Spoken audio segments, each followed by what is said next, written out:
తాజాగా మాజీ ముఖ్యమంత్రి కేసీఆర్ కూడా నోటీసులు జారీ చేసింది. వరుసగా ఇటు హరీష్ రావు, ఇటు కేటీఆర్, ఇప్పుడు కేసీఆర్ కూడా నోటీసులు జారీ చేయడంతో కూడా ఇటు టీఆర్ఎస్ శ్రేణులు కూడా ఇటు ప్రభుత్వంపై కూడా బగ్గుమంటున్నారు. కావాలని ఇదంతా కక్షపూరిత వేధింపులు అని చెప్పేసి కూడా మనతో మాట్లాడడానికి బీఆర్ఎస్ నేత వెంకటేశ్వర చెప్పినట్టు ఈ కేసీఆర్ నోటీసులు ఇవ్వడానికి ఇలా చూస్తారు. ఈరోజు తెలంగాణ రాష్ట్రంలో మనం చూస్తూ ఉన్నాము. ముఖ్యమంత్రి రేవంత్ రెడ్డి గారు ముఖ్యమంత్రి అయిన తర్వాత 2 ఏళ్ళు గడిచిపోయినాయి. మరి 2 ఏళ్ళ కాలంలో కూడా మనము రేవంత్ రెడ్డి గారి పాలనను ఒకసారి బేరీజ్ చేసుకుంటే హైడ్రా పేరు మీద కూల్చివేతలు, మూసి పునరుద్ధరణ పేరు మీద కూల్చివేతలు, ఇలాంటి ప్రజలకు వ్యతిరేకమైన కార్యక్రమాలు చేపట్టి హైదరాబాదు సిటీ అయితే బంగారు బాతుగుడ్డు అంటారో, గోల్డెన్ అయితే నెక్ అంటారో హైదరాబాదును, మరి ఇలాంటి బంగారు బాతుగుడ్డు లాంటి హైదరాబాదును రేవంత్ రెడ్డి గారు ఈరోజు చిన్నభిన్నం చేసేసి మరి ఎలాంటి వ్యాపార లావాదేవీలు జరగకుండా మరి కొద్దికు రియల్ ఎస్టేటు రంగంలో కానివ్వండి, ఇతరత్ర వ్యాపారాల్లో కానివ్వండి, మొత్తము Hyderabad city, twin cities, Hyderabad చుట్టుపక్కల కానివ్వండి, గ్రామీణ ప్రాంతంలో కానివ్వండి, మరి భూముల ధరలు పడిపోవడము, హైదరాబాద్ ట్విన్ సిటీస్లో రియల్ ఎస్టేటు వ్యాపారము కానీ, అదే కానీ ఇలా కట్టిన ఒక బిల్డింగ్స్ కానీ ఏవి కూడా ఈరోజు వ్యాపారాలు జరగట్లేదు. ఎందుకు జరగట్లేదు అంటే రేవంత్ రెడ్డి గారి ప్రభుత్వం మీద అయితే ప్రజలకు అపోహలు ఉన్నాయో, ఫీల్ గుడ్ అట్మాస్ఫియర్ అంటారు. ఈ ప్రభుత్వం మీద ప్రజలకు ఫీల్ గుడ్ అట్మాస్ఫియర్ అనేది పోయింది. అంటే ఈ యొక్క ప్రభుత్వము ప్రజల కొరకు మరి ప్రభుత్వ ధనాన్ని వెచ్చించి ప్రజల యొక్క యోగక్షేమాలు, ప్రజల యొక్క బాగోగులు పెట్టుబడులు పెట్టి గ్రామీణ ప్రాంతంలో, మండల ప్రాంతంలో, జిల్లా ప్రాంతంలో, హైదరాబాద్ సిటీ ప్రాంతంలో మరి ఇలాంటి డెవలప్మెంట్ యాక్టివిటీస్ చేయకుండా విచ్చలవిడిగా మరి రాష్ట్రంలో ఉన్న మంచి వాతావరణాన్ని రేవంత్ రెడ్డి గారు కలుషితం చేసి 2 సంవత్సరాలు అయిపోతుంది, 2.5 ఏళ్ళు అవుతూ ఉంది. ఎలాంటి వ్యాపారాలు లావాదేవీలు జరగట్లేదు, మనీ రొటేట్ కావట్లేదు. వ్యాపారస్తులు కానివ్వండి, అదేవిధంగా బిజినెస్ చేసుకునే వాళ్ళు అందరూ కూడా ఈరోజు బాధపడుతూ ఉన్నారు. ఎందుకు ఈ యొక్క టీఆర్ఎస్ ప్రభుత్వాన్ని మేము చేతులారా ఓడించి ఈరోజు కాంగ్రెస్ ప్రభుత్వాన్ని ఎందుకు తీసుకొచ్చినాము అని చెప్పని ప్రజలు బాధపడుతూ ఉన్నారు, వ్యాపారస్తులు బాధపడుతూ ఉన్నారు, రైతులు బాధపడుతూ ఉన్నారు, మహిళలు, యువకులు, విద్యార్థులు, ఉద్యోగస్తులు అందరూ కూడా ఈరోజు రాష్ట్రంలో ఇబ్బందులు పడుతూ ఉన్నారు.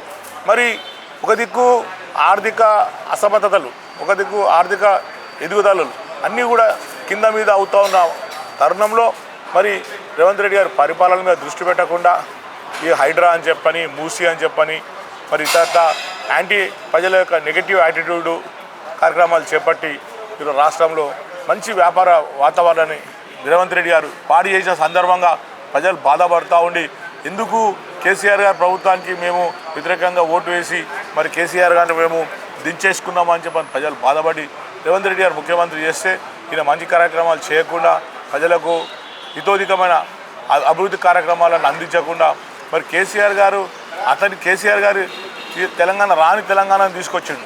తెలంగాణ రాదురా బాబు అని 1969 నుండి 1971 నుండి కూడా ఎంతోమంది యువకులు, ఉద్యోగస్తులు అందరూ కూడా అమరులై తెలంగాణ రాదు అనుకున్న తెలంగాణను కేసీఆర్ గారు ఎంతో పట్టుదలతో ఎన్నోసార్లు రాజీనామాలు చేసి, కేసీఆర్ గారు ఎంపీగా రాజీనామాలు చేసి, ఎమ్మెల్యేగా రాజీనామాలు చేసి, మరి మంత్రులుగా రాజీనామాలు చేసి కేసీఆర్ని తీసుకొచ్చి కేంద్ర ప్రభుత్వం మెడలు వంచి ఎంతోమంది 1200 మంది విద్యార్థులు అమరులైనరు, యువకులు అమరులైనరు.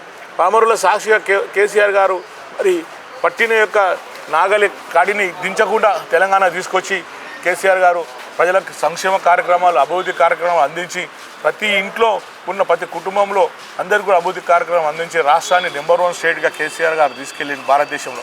10 ఏళ్ల కాలంలోనే వ్యవసాయంలో కానివ్వండి, ఇతర రంగాల్లో కానివ్వండి తెలంగాణ స్టేట్ ఫాస్టెస్ట్ గ్రోయింగ్ స్టేట్గా దేశంలో కానీ ప్రపంచంలో కానీ అందరికీ తెలంగాణ దిక్కు చూస్తున్న తరుణంలో మరి రేవంత్ రెడ్డి గారు ముఖ్యమంత్రి అయినారు.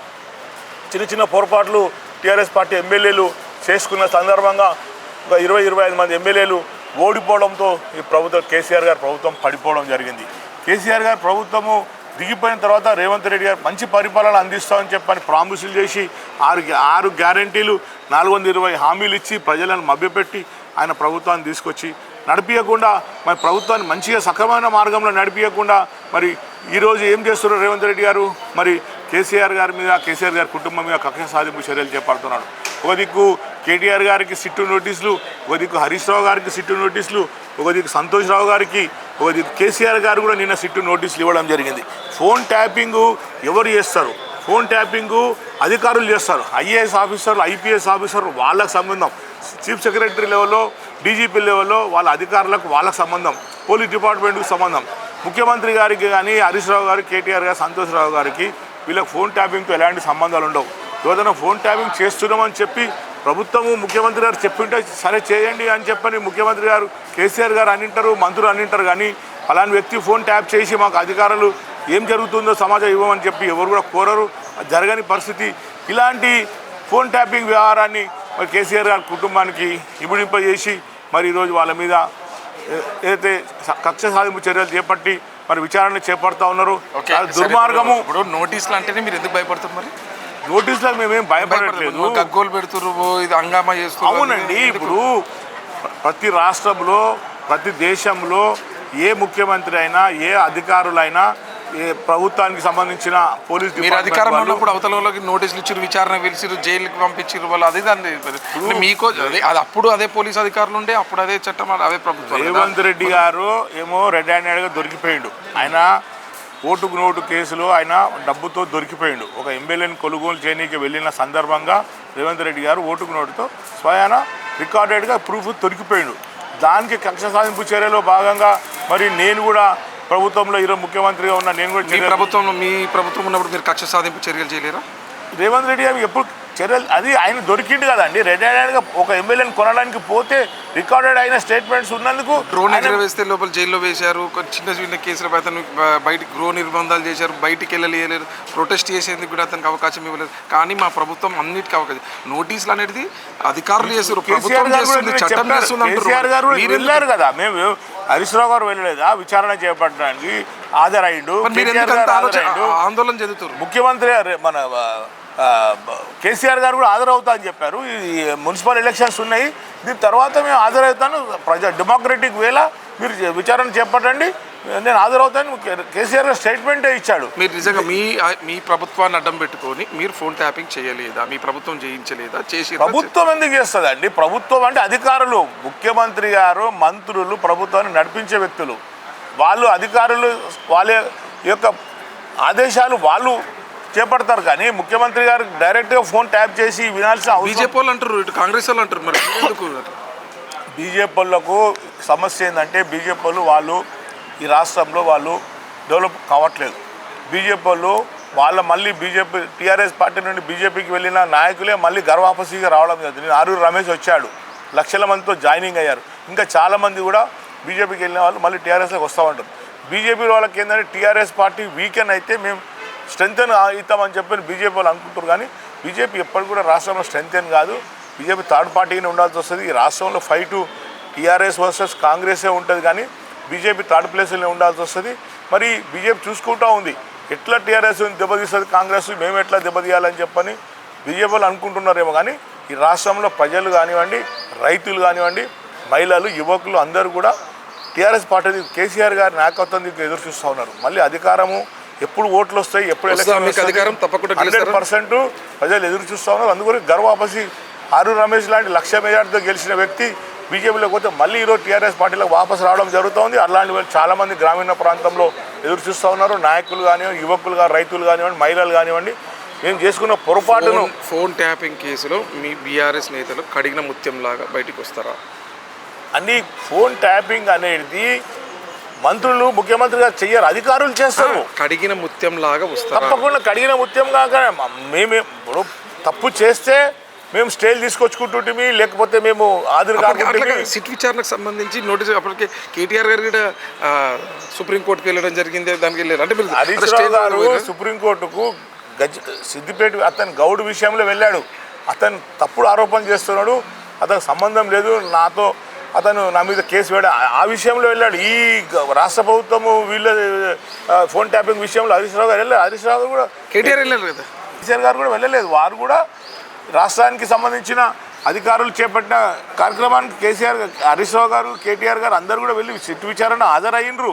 సమస్య ఎక్కడొచ్చి పడ్డదంటే ఎట్లయితే వీళ్ళను ఇబ్బంది పెట్టాలా, కేసీఆర్ గారి కుటుంబాన్ని ఎట్లా వీకెండ్ చేయాలా, ఈ యొక్క మున్సిపల్ ఎలక్షన్ నుండి ఎట్లయితే వీళ్ళను తప్పుదో పట్టించాలా, దారి మళ్లించాలా.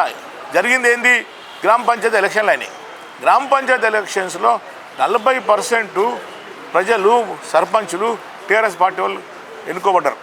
ఎక్కడ కూడా రాష్ట్ర ప్రభుత్వము ఏ ప్రభుత్వం ఉంటే మేము టీఆర్ఎస్ పార్టీ అధికారంలో ఉన్నప్పుడు 90-95% మున్సిపాలిటీలు కానీ గ్రామ పంచాయతీలో ఎంపీలు మండల పార్టీ జడ్పీ అన్నీ కూడా టీఆర్ఎస్ పార్టీకి.